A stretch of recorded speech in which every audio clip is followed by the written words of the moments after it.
दोस्तों फ्लाईओवर से राहुल पटेल हूँ। कल एक लड़का है, उसने मुझे एक मैटर भेजी। उसमें ये लिखा था कि विजिट वीज़ा में आपको खाली 50,000 देना है।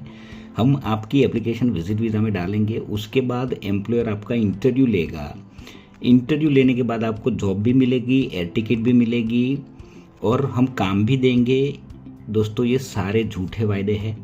अगर ऐसे ही काम मिल जाता ना, साला इंडिया में काम नहीं मिलता है। अगर एक जॉब चाहिए आपको तो यहाँ पे इंटरव्यू एम्प्लॉयर 2-3 बार आपको बुलाता है, 15 दिन 1 महीने के लिए आपको सामने बिठाता है। काम की जो टर्म्स है वो एम्प्लॉयर एंड एम्प्लॉई की जो टर्म्स है वो सेटिस्फाई जब तक नहीं होती है तब दोनों काम करने के लिए रेडी नहीं होते हैं। तो अगर वो यहाँ पे इंडिया में आमने सामने ऐसा होता है तो कनाडा में आपको बिना देखे कोई जॉब कैसे दे सकता है?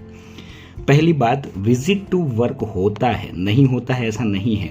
ये मैं आपको इसीलिए क्लैरिफिकेशन देता हूँ कि कनाडा में ऐसे तो बहुत एजेंट हैं जो उल्लू बनाने के लिए बैठे हैं। तो आपको उल्लू बनना है कि नहीं बनना है वो आप डिसाइड करो।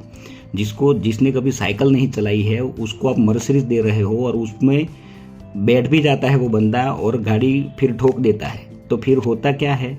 नुकसान आपका ही है। तो कहने का मतलब ये है कि पहले तो कनाडा में आप कोई भी एप्लीकेशन डालो, उसमें जो डेटा सबमिट करो ना वो सोच समझ के डालो, क्योंकि एक बार डेटा गया ना फिर उसको आप चेंज लाइफ में नहीं कर सकते, फिर वो मिस रिप्रेजेंटेशन हो जाएगा।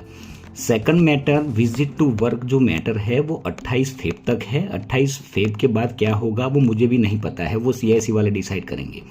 तो विजिट टू वर्क होता है, नहीं होता है ऐसा नहीं है, मगर एम्प्लॉयर ऐसे ही रास्ते में नहीं बैठे हुए हैं कि आपकी वेट करके बैठे हैं कि भाई आप आने वाले थे इंडिया से और हमें आपको हायर करना है।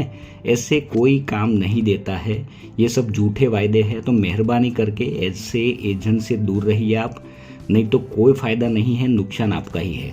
उनको कुछ नहीं जाने वाला है, उनको तो खाली 20,000 रुपया, 30,000 रुपया, 50,000 रुपया मिल गए, आपका जो होना है वो होगा। वो अपनी दुकान चलाने के लिए बैठे हैं। तो ज़रा सोच समझ के डील किया करो। अगर इतने पैसे में काम होता ना तो आधा गुजरात नहीं पूरा गुजरात कनाडा में बैठा होता। Thank you very much.